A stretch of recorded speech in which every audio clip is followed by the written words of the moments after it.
¿Qué tal, muchachos? Hoy trabajamos con el siguiente tema, ángulos de un triángulo.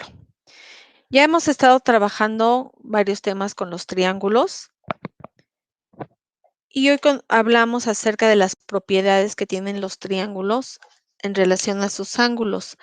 Esos teoremas en clases anteriores ya los demostramos.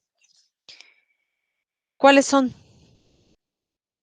Un teorema dice que la suma de los tres ángulos interiores de cualquier triángulo es igual a 180 grados. Aquí estamos viendo un triángulo cualquiera, en donde sus tres ángulos interiores son A, B y C.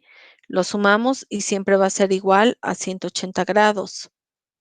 Y el otro teorema nos dice que la medida de un ángulo exterior, como lo es aquí el ángulo E, es un ángulo exterior, siempre va a ser igual a la suma de las medidas de los dos ángulos interiores no adyacentes a él.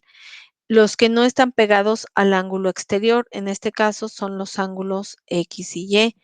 Por eso, la medida del ángulo E es igual a la suma de X más Y. Esos dos teoremas los vamos a tomar en cuenta para resolver algunos problemas. Eh, entonces, este primer problema dice que en el triángulo FGR, ahí tenemos el triángulo FGR. Conocemos la amplitud del ángulo F, son 73 grados, 15 minutos. Y la del ángulo H son 42 grados, 36 minutos. Se nos pide obtener la amplitud del ángulo R. Este es el dato desconocido. ¿Qué propiedad vamos a usar?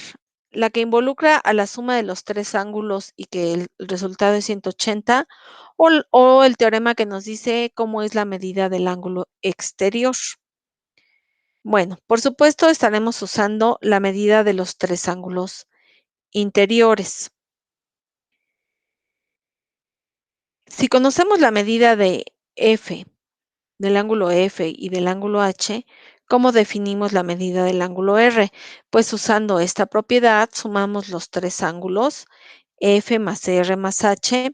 Ya sabemos que este es el ángulo F, R no lo conocemos y el ángulo H es este.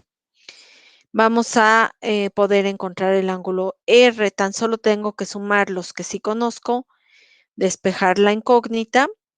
Y en este caso tenemos que hacer una resta de 180 menos 115 grados con 51 minutos. Es la suma de F más H, lo cual nos da el resultado de 64.15 grados o 64 grados con 9 minutos. Muy bien, nos vemos la siguiente clase.